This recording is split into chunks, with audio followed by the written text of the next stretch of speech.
All right, guys, it is time. We have finally come to the day that I will lay my hands upon something you all have been asking for a follow-up to. That is none other than my 2001, I believe, Schwinn Homegrown limited edition mountain bike.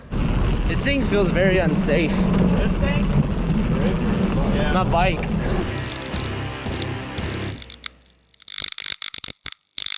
This was a last minute thing, right? When I say last minute, racing is gonna start back up in about a month. I think like the end of January 22nd, short track starts, right? Short track is a training series that I did a few years ago, then COVID hit, the schedule got wonky, and I just haven't done it. So it's a fun little event. It gets you kind of primed for race season. I think it's 5 races. The expert category doesn't race till 3 in the afternoon.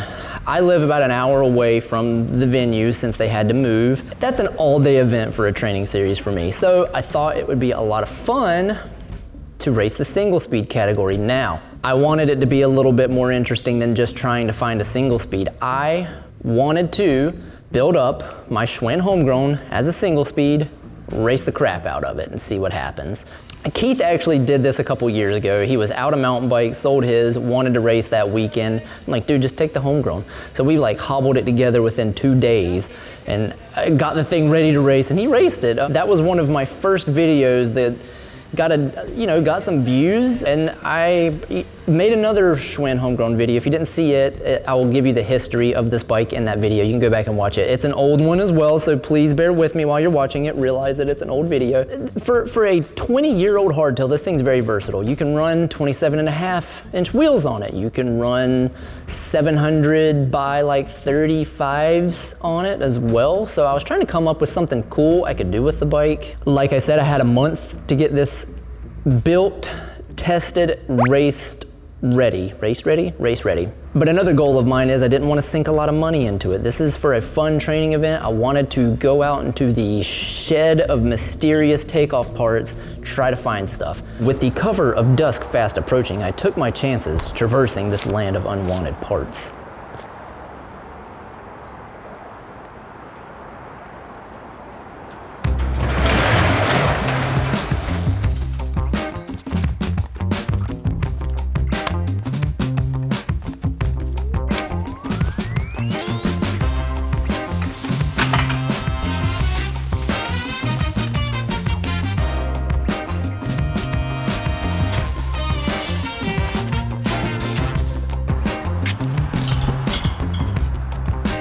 Now, for the final part.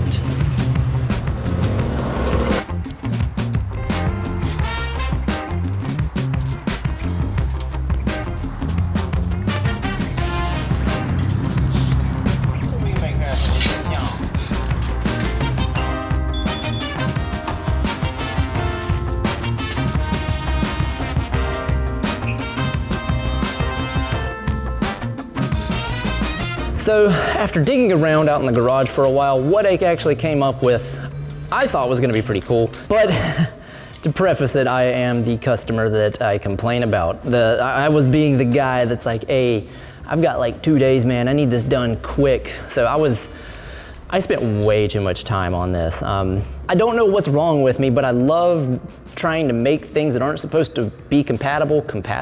So I thought it'd be really cool to make this bike either 27.5 or 700. I've seen it, I know it can be done if you're not an idiot like me. So this, my friends, is a World Cup fork.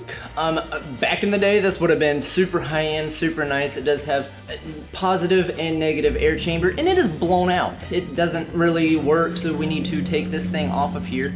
A good friend of mine actually gave me an old 26-inch 120 fork. That's a Fox, and those things were bomb-proof back then.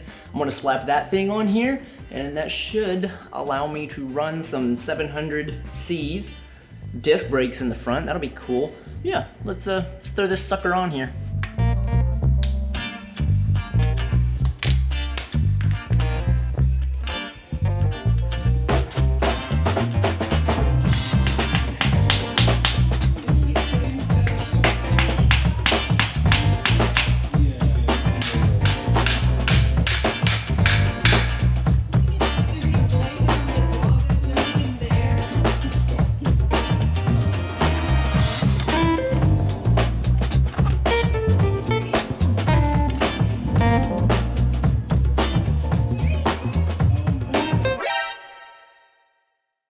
Oh my gosh, I did not check the steer tube length. It had to come off of a small frame bicycle because this thing is super short. So I ended up not being able to use the Fox front shock. And the main reason for using the Fox was the tire clearance. The bridge on a Fox shock back then was much bigger than something like a RockShox. Luckily we had a disc only SID laying around that worked just fine on the bike. What I was planning on doing was seeing if I could fit 700s on this thing, or basically they were 29s, 29 with a 35 mil tire on it, cross tire, and it was going to be more like a flat bar cyclocross bike with a front shock, which actually would be pretty cool for short track. Short track courses are typically really freaking fast and a lot of pedaling. So I got the front set up. Yes, the front was awesome. The front had plenty of, actually not a lot of clearance, but it would work. It would be fine, especially if I stuck to like 33s on it. Maybe 35s at the most, but 33s would be fine. So I started working on the rear end of the bike, right? This Homegrown has like the old Hayes 22 mount, which is forsaken me for so long because you can't find anything for Hayes 22. So to put disc brakes on this, I need to make an adapter. And it's a week before Christmas. I'm not getting an adapter anytime soon, not before racing season. So I took a few measurements. This was very rough. Please don't laugh at me.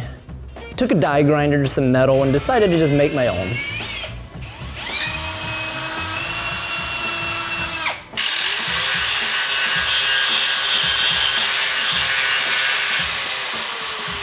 And it actually worked. Surprisingly worked, but it was not perfect. And I did not want to get out there and race and have an excuse that the rear end of the bike wasn't perfect, you know, that the brakes were rubbing or something along those lines. So I ditched the 700 idea.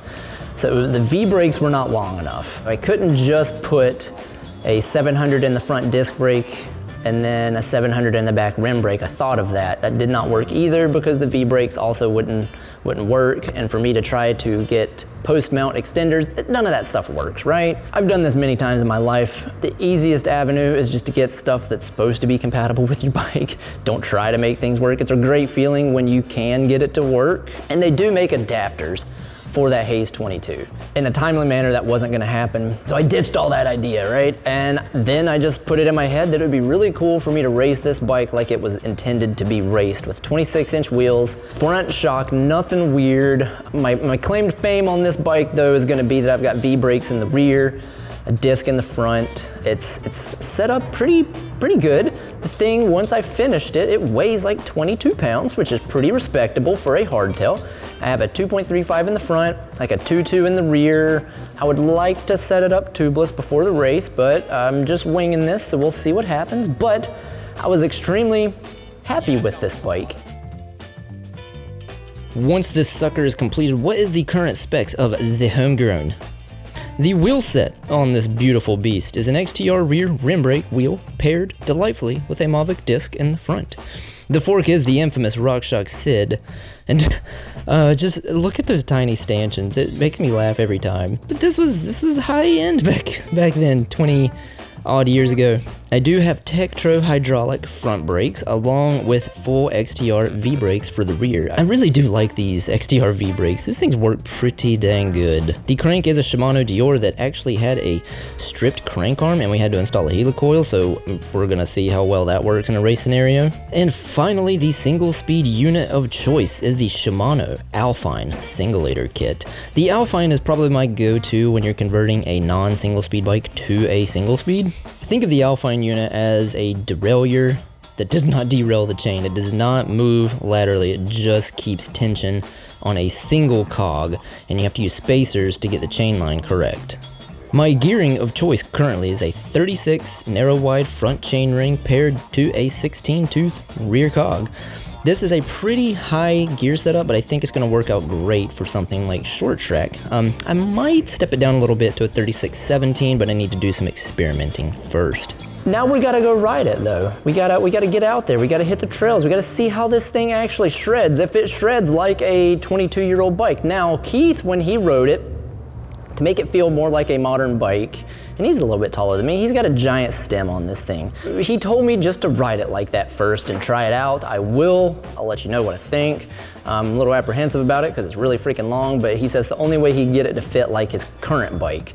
We're gonna take it to the trail. We're gonna ride this thing. We're gonna see how a 20-year-old bike handles some of the trails that I ride on a regular basis. I'm gonna try to go for like a KOM out there. In the next video, we'll actually review a 20-year-old Schwinn Homegrown, and I'll give you my honest opinion whether I think I'm gonna win some of these races or not. All right, let's go. I'm sorry it took me this long, but whenever I first started this project, COVID hit and parts went flying out the window and I had to put this on the back burner. So thank you for sticking with me. If you do like the channel, please hit the bell notification after you have liked and subscribed. See you all later. Bye.